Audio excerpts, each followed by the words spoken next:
ಜೈ ಶ್ರೀರಾಮ್. ನಾನು Ajith Boppanahalli. Welcome to Ashwavega. ಈ ಮಾತು ಅನ್ನೋದು ದೇವರು ಈ ಪುಕ್ಸಟೆ ಗ್ಯಾರಂಟಿ ಯೋಜನೆ ಅಡಿಯಲ್ಲಿ ಎಲ್ಲರಿಗೂ ಕೊಟ್ಬಿಟ್ಟವನೆ. ಅಂದರೆ ನಾಲ್ಗೆ ಇರೋರೆಲ್ಲ ಮಾತಾಡಬಹುದು, ಅವರವರಿಗೆ ಬಂದ ಭಾಷೆಯಲ್ಲಿ, ಅವರವರು ಕಲಿತ ಸಂಸ್ಕಾರದಲ್ಲಿ, ಅವರವರಿಗೆ ತಕ್ಕದಾದ ಇದು ಸರಿ ಇದು ತಪ್ಪು ಅನ್ನೋದನ್ನು ವಿವೇಚನೆ ಇಟ್ಕೊಂಡು ಮಾತಾಡಬಹುದು. ಈ ಮಾತಿನ ವಿಚಾರಕ್ಕೆ ಕಾಂಗ್ರೆಸ್ಸಲ್ಲಿ ಸಿಕ್ಕಾಪಟ್ಟೆ ಜನ ಭಯಂಕರ ಫೇಮಸ್ಸು. ಅಲ್ಲ, ಎಲ್ಲ ಪಕ್ಷದಲ್ಲೂ ಮಾತುಗಾರರಿದ್ದಾರೆ, ಆದರೆ ಅತಿಯಾದ ಮಾತು, ಅಧಿಕ ಪ್ರಸಂಗ, ಈ ಥರದ ವಿಚಾರಕ್ಕೆ ರಪ್ಪಂತ ತಲೆಗೆ ಬರೋ ವಿಚಾರವೇ ಅಥವಾ ವ್ಯಕ್ತಿಯೇ ಈ ಪ್ರದೀಪ್ ಈಶ್ವರ್ ಅವರು. ಪರವಾಗಿಲ್ಲ, ಪ್ರಶ್ನೆ ಮಾಡ್ತೀವಿ, ಏನು ಮಾಡೋದು? ದಯವಿಟ್ಟು ಇದು ಆರೋಪ ಅಲ್ಲ, ನನ್ನ ಸಂದೇಹ. ಚಿಕ್ಕಬಳ್ಳಾಪುರ ಜನ ಅದೇನು ಸಂಭ್ರಮ ಪಟ್ಕೊಂಡು ಗೆಲ್ಸಿ ಕಳಿಸಿದ್ರೋ ಗೊತ್ತಿಲ್ಲ.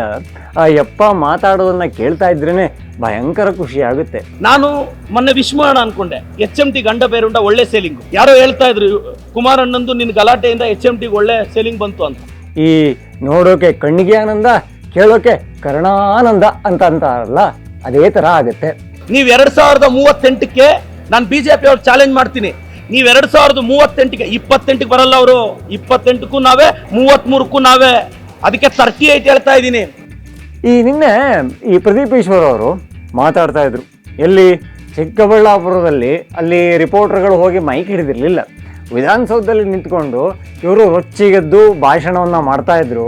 ಪಾಪ, ಸಚಿವ ಸ್ಥಾನ ಒಂದು ಕೈ ತಪ್ಪಿ ಹೋಗಿದೆ, ನಂದು ಪರಿಶ್ರಮವನ್ನು ಒಂದು ಅಕಾಡೆಮಿ ಇಟ್ಕೊಂಡಿದ್ದೆ, ಹಾಗಾಗಿ ನಾನು ಸಾಕಷ್ಟು ಜನರಿಗೆ ವಿದ್ಯಾದಾನವನ್ನು ಮಾಡಿದ್ದೀನಿ, ಶಿಕ್ಷಣ ಮಂತ್ರಿ ನನ್ನನ್ನು ಬಿಟ್ಟು ಇನ್ಯಾರು ಯೋಗ್ಯರಿದ್ದಾರೆ ಅಂತ ಆಲೋಚನೆಯಲ್ಲಿ ಇದ್ರೂ ಕೂಡ ಮತ್ತೆ ಉದ್ದ ಕೂದಲಿನ ಮಧು ಬಂಗಾರಪ್ಪನವರೇ ಆ ಜಾಗಕ್ಕೆ ಬಂದರು ಬಿಟ್ರೆ ಇವರಿಗೆ ಆ ಜಾಗ ಸಿಗಲಿಲ್ವಾ?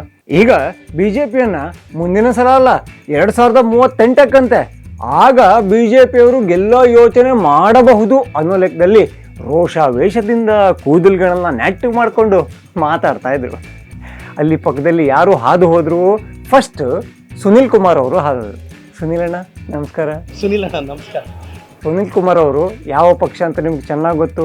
ಅದೇ ಮೊನ್ನೆ left, right, centre, middle, back ಅಂತ ಎಲ್ಲ ಕಡೆ ರುಬ್ಬಾಡ್ಬಿಟ್ಟಿದ್ರಲ್ಲ ಈ ಜಮೀರ್ ಅಣ್ಣಂಗೆ, ಅದೇ ಸುನಿಲ್ ಕುಮಾರ್ ಅವರು. ಅದಾದಮೇಲೆ ವಿಜಯೇಂದ್ರ ಅವರು ಪಾಸ್ ಆಗ್ತಾಯಿದ್ರು. ಅದಾಗ್ತಾ ಇದ್ದಂಗೆ ಅಣ್ಣಂದು ಮಾತಲ್ಲಿ ಆ ಗಟ್ಟಿತನ ಕಾಣಿಸ್ಲೇ ಅಲ್ಲ. ಮಾತಾಡ್ತಾ ಮಾತಾಡ್ತಾ ಅವರು ನಗಕ್ಕೆ ಶುರು ಮಾಡಿಬಿಟ್ರು.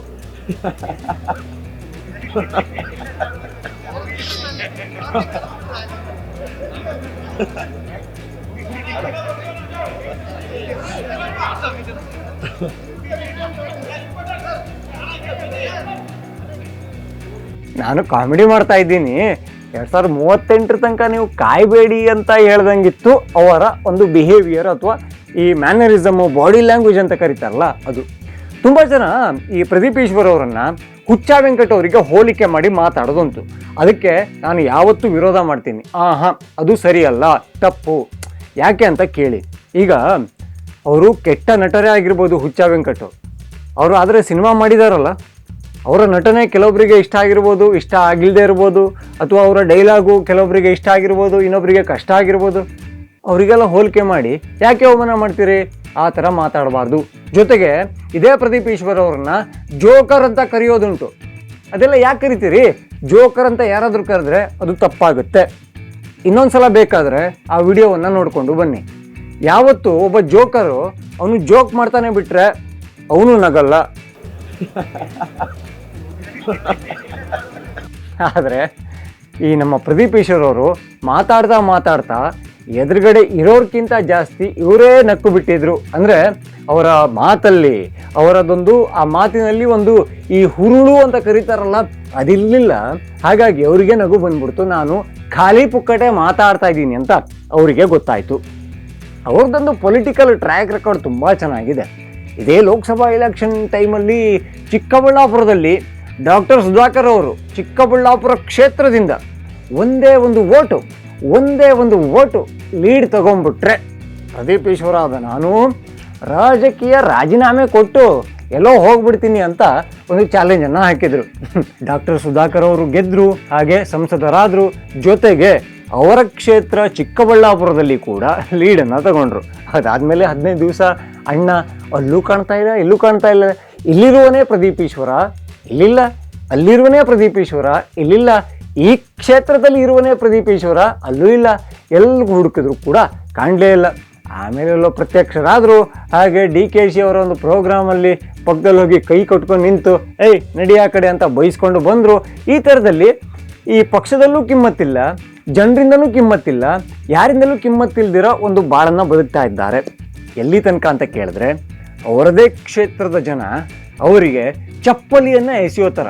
ಬೇರೆಯವರಿಗೆ ಏನು ಚಪ್ಪಲಿ ಎಸೆತ ಆಗಿಲ್ವಾ, ಮಸಿ ಬೆಳೆದಿಲ್ವಾ, ಎಲ್ಲವೂ ಕೂಡ ಆಗಿದೆ. ಆದರೆ ಸ್ವಂತ ಕ್ಷೇತ್ರದಲ್ಲಿ, ಗೆದ್ದ ಕ್ಷೇತ್ರದಲ್ಲಿ ಚಪ್ಪಲಿಯಿಂದ ಅವರ ಜನರಿಂದಲೇ ಬಾರಿಸಿಕೊಂಡ ಒಬ್ಬ ಶಾಸಕ ಅಂತ ಇದ್ದರೆ ಅದು ಪ್ರದೀಪ್ ಈಶ್ವರ ಆಗುತ್ತೆ. ಈಗ ಈ ಪ್ರದೀಪ್ ಈಶ್ವರ ಅವರು BJPಯ ಮುಂದಿನ ಭವಿಷ್ಯದ ಬಗ್ಗೆ ಒಂದು ಶಕುನವನ್ನು ಹೇಳ್ತಾ ಇದ್ದಾರೆ. ಅವರೀಗ ಪ್ರದೀಪ್ ಈಶ್ವರ್ ಅಂತ ಹೇಳಬೇಕು ಅಥವಾ ಖ್ಯಾತ ಜ್ಯೋತಿಷಿ ಪ್ರದೀಪ್ ಈಶ್ವರ್ ಅಂತ ಹೇಳಬೇಕೋ ಗೊತ್ತಿಲ್ಲ. ಆದರೆ BJPಯ ಪ್ರಭಾವಿ ನಾಯಕರು ಹಿಂಗೆ ದಾಟಿ ಹೋಗ್ತಾ ಇದ್ದಂಗೆ ನಮಸ್ಕಾರ ಅಣ್ಣ, ತಪ್ಪಾಯಿತು ಅಣ್ಣ ಅನ್ನೋ ಲೆಕ್ಕದಲ್ಲಿ ಮಾತಾಡ್ತಾರೆ ಅಂದಾಗ ಪ್ರದೀಪ್ ಈಶ್ವರ್ ಅವರ ಮಾತಿಗೆ ನಾವು ಹಿಂಗೆ ಒಂದು ಕ್ಯಾರೆ ಅನ್ಬೇಕಾ ಅಥವಾ ಕಿಮ್ಮತ್ತು ಕೊಡ್ಬೇಕಾ? ಕಿಮ್ಮತ್ತು ಯಾವಾಗ? ಮೈಕ್ ಹಿಡಿಯೋದು ಯಾವಾಗ? ಅವರಿಗೆ ಶಾಸಕ ಸ್ಥಾನ ಅಥವಾ ಸಚಿವ ಸ್ಥಾನ ಅಥವಾ ಜನಪ್ರತಿನಿಧಿ ಅನ್ನೋ ಸ್ಥಾನ ಇರುವ ತನಕ ಮಾತ್ರ. ಆಮೇಲೆ ಯಾರು ಕೇರ್ ಮಾಡ್ತಾರೆ?